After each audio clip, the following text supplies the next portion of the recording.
प्रदेश के सागर जिले में 11 वर्षीय मासूम का अपहरण कर दुराचार किए जाने का मामला इन दिनों सुर्खियों में बना हुआ है।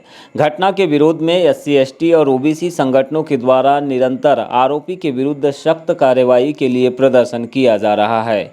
इसी कड़ी में आज ओबीसी महासभा और लोधी महासभा की ओर से अंबेडकर चौक बालाघाट में आरोपी का पुतला दहन कर प्रदेश की शिवराज सरकार पर जमकर निशाना साधा गया। लोधी महासभा ने पुतला दहन करने के बाद कलेक्टर कार्यालय पहुंचकर प्रदर्शन किया, जहां आरोपी को फांसी की सजा दिलाए जाने और उसकी संपत्ति कुर्क किए जाने सहित बुलडोजर कार्रवाई की मांग भी की गई। महामहिम राज्यपाल और मुख्यमंत्री के नाम से अपर कलेक्टर को सौंपे गए ज्ञापन में ओबीसी महासभा के अध्यक्ष सौरभ लोधी ने कहा कि आरोपी अरुण मिश्रा पर तुरंत कार्रवाई कर फांसी की सजा दी जाए। एक और मध्य प्रदेश की सरकार आरोपियों के विरुद्ध बुलडोजर कार्रवाई करने का दम भरती है, लेकिन जब बात एससी एसटी और ओबीसी वर्ग के साथ कोई ज्यादती या घटना की आती है तो सरकार खामोश हो जाती है। प्रदेश के गृह मंत्री और भाजपा के अध्यक्ष भी ऐसी घटना पर अपनी चुप्पी साध लेते हैं। उन्होंने आरोपी मिश्रा का विरोध करते हुए भाजपा नेता प्रीतम लोधी का समर्थन जताते हुए कहा कि उनके खिलाफ भाजपा संगठन के द्वारा की गई कार्रवाई से पता चलता है कि भाजपा का चाल और चरित्र क्या है। इस दौरान उनके साथ अन्य युवा भी मौजूद रहे। बलात्कारी अरुण मिश्रा को फांसी दो, फांसी दो, फांसी दो। बलात्कारी अरुण मिश्रा को फांसी दो, फांसी दो, फांसी दो। बलात्कारी अरुण मिश्रा को फांसी दो, फांसी दो, फांसी दो। बलात्कारी अरुण मिश्रा मुर्दाबाद, मुर्दाबाद, मुर्दाबाद। पुतला भी दहन किया है। उसके बाद में हमने जिला प्रशासन को चेतावनी ज्ञापन दिए। हमारी मांग है कि विगत 15 दिन पहले मध्य प्रदेश के सागर जिले के बंडा तहसील में अरुण मिश्रा नाम का व्यक्ति, जिन्होंने एक हमारी 11 वर्ष की बच्ची है, लोधी समाज की, ओबीसी समाज की जो बच्ची है, उसके साथ में बलात्कार की घटना की है। आपको बता दूं कि जो हमारे मध्य प्रदेश के मुखिया है, लगातार हर उद्बोधन में बोलते हैं कि महिलाओं के प्रति सुरक्षा के लिए कटिबद्ध है और जो भी महिलाओं के साथ में किसी भी प्रकार का अन्याय, अत्याचार या बलात्कार करेगा उसकी संपत्ति पर बुलडोजर चलाने की कार्रवाई की जाएगी और उस पर सख्त से सख्त कार्रवाई की जाएगी। मैं पूछना चाहता हूँ मध्य प्रदेश सरकार से कि 2 तरीके के कानून मध्य प्रदेश में संचालित है क्या? क्यों आज तक अरुण मिश्रा की गिरफ्तारी नहीं हुई और अभी तक उसकी अवैध संपत्ति पर बुलडोजर क्यों नहीं चला? हमने इसके पहले अधिकतर मामलों में देखे कि जब ओबीसी एससी एसटी का व्यक्ति आरोपी रहता है तो तत्काल उनके संपत्ति को जब्त कर ली जाती है, बुलडोजर चला दिया जाता है। लेकिन जब ब्राह्मण लोगों की कोई बात आती है तो उसको बचाने का काम मध्य प्रदेश सरकार करती है। भाजपा का प्रदेश अध्यक्ष BD शर्मा करता है, नरोत्तम मिश्रा करता है। तो हमारी एक सूत्री मांग ये है कि तत्काल उसकी गिरफ्तारी हो, उसकी जो अवैध संपत्ति उस पर बुलडोजर चलाया जाए और जो बलात्कार का आरोपी अरुण मिश्रा उसको फांसी की सजा दी जाए।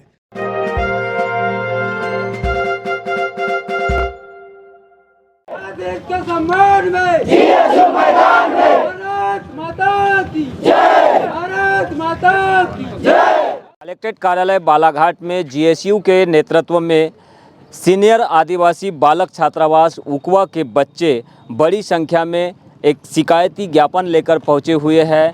इनकी क्या कुछ मांगे हैं, सीधा रूबरू होते हैं, इनसे समझते हैं किस तरह की परेशानी, क्या अव्यवस्था का आलम है छात्रावास में और क्या मांगे हैं जो लेकर आज वे कलेक्ट्रेट कार्यालय तक पैदल मार्च करते हुए पहुंचे हैं। क्या नाम आपका? जी, मेरा नाम शैलेश मरकाम है। मैं सीनियर आदिवासी बालक छात्रावास उकवा से हूँ।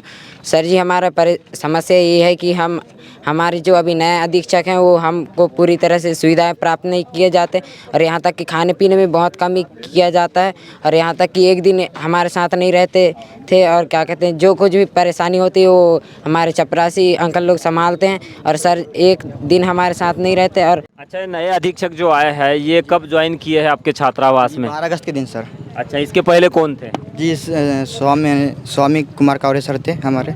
तो अभी आप लोग क्या चाह रहे हैं, ये जो अधीक्षक है इसको हटाया जाए? क्या आप लोगों की मांग क्या है प्रशासन से? हमारी ये मांग है कि हमें पूर्व में जो अधीक्षक थे श्री स्वामी कुमार कावरे जी, जो हमें पूरी सुविधा प्राप्त करा देते, हम जो बोलते थे वो करा देते सर जी। तो हमें मांग है कि पूर्व अधीक्षक थे वो हमारे फिर से कार्यरत में आ जाने, कार्य प्रभार में आ जाए हमारे हॉस्टल में, और जो नया अधीक्षक है वो हटा दिया जाए। लेकिन ये भी तो आप लोग को मालूम होना चाहिए, उनको हटाया गया है तो कुछ न कुछ तो प्रशासन तक शिकायतें गई होगी तभी हटाया गया होगा। जी, हमें पता नहीं सर जी। जैसे हम 6 अगस्त के दिन 10 बजे खाना खाए, स्कूल गए, स्कूल से हम जिस दिन 4 बजे आए सर जी, हमें कावरे सर दिखे नहीं रूम में, ना हॉस्टल में नहीं दिखे।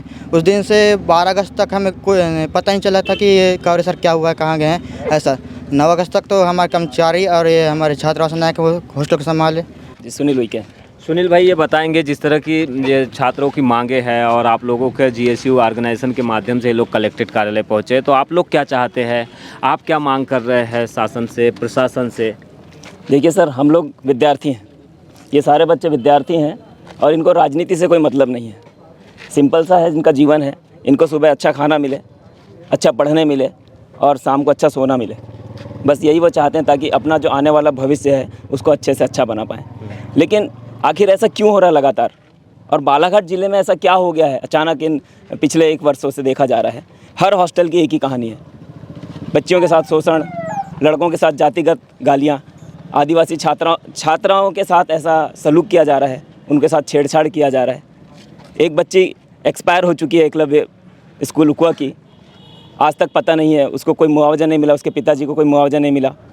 तो इस तरह के बहुत सारे ऐसे कार्य हमारे बीच में हो रहे हैं, ऐसे कृत्य हो रहे हैं, लेकिन प्रशासन है कि घोर निंद्रा में सोया हुआ है। तो जीएसयू क्या चाहता है फिर? जीएसयू बिल्कुल यही चाहता है कि ये सारी चीज़ों को ठीक किया जाए। आखिर कलेक्टर महोदय कर क्या रहे हैं, उनकी मंशा क्या है? क्यों आदिवासी हॉस्टल्स की तरफ ध्यान नहीं दिया जा रहा है? क्यों नहीं दौरा किया जा रहा है?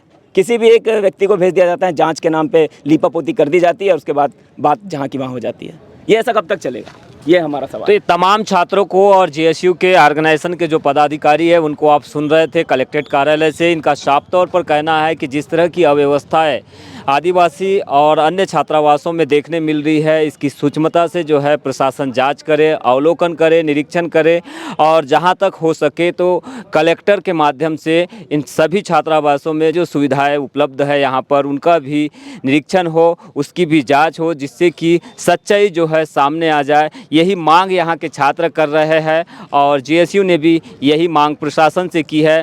ये देखना यही होगा कि अब प्रशासन जिस तरह की लगातार बालाघाट ज़िले में छात्रावासों से छात्रों की शिकायतें मिल रही है, इसको कितना गंभीरता से लेता है और आगे जिला प्रशासन बालाघाट क्या कुछ निर्देश जारी करता है।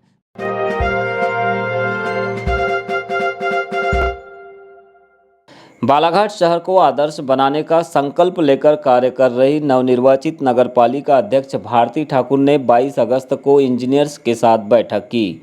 यहां उन्होंने शहर के विकास एवं समस्याओं को दूर करने के लिए उपयंत्रियों से सुझाव भी मांगे।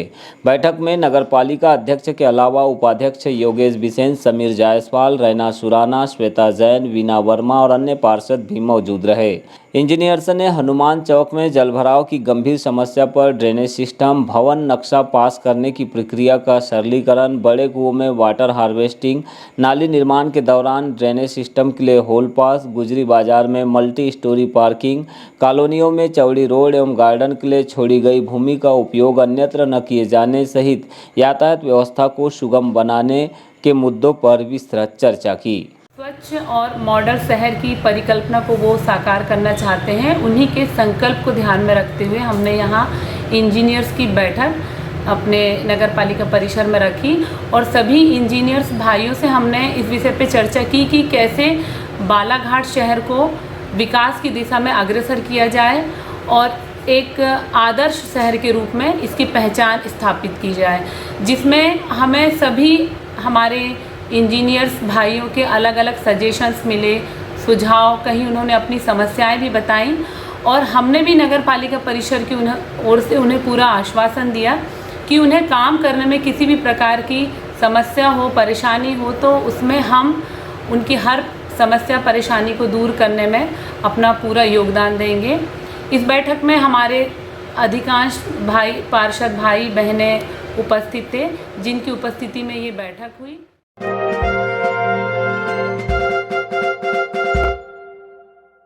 यातायात नियमों की अनदेखी के चलते लगातार हो रहे हादसों को देखते हुए पुलिस हेडक्वार्टर से मिले निर्देशों पर आज यातायात पुलिस ने जागरूकता सप्ताह के तहत हेलमेट रैली निकाली। इस दौरान थाना परिसर में बच्चों को यातायात के संबंध में जानकारी भी प्रदान की गई। हेलमेट रैली नगर के कालीपुतली चौक, मेन रोड, महावीर चौक, सराफा बाजार होते हुए यातायात थाने वापस पहुंची। यहां पर नगर पुलिस अधीक्षक अंजुल मिश्रा ने बताया कि हेलमेट पहनकर चलने के अनेक फायदे हैं।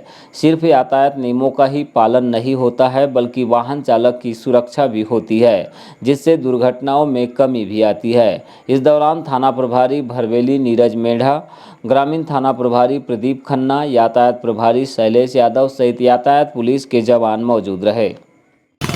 56 बिंदुओं के निर्देश हैं, स्लोगन्स हैं जो हमें पुलिस मुख्यालय से प्राप्त हुए हैं, जो अलग अलग जो कमियां रहती हैं यातायात व्यवस्था में उसके संबंधित, तो वही स्लोगन्स हमने चिपकाए हुए हैं जो अलग अलग बाइक्स पे हमने लगाए हैं।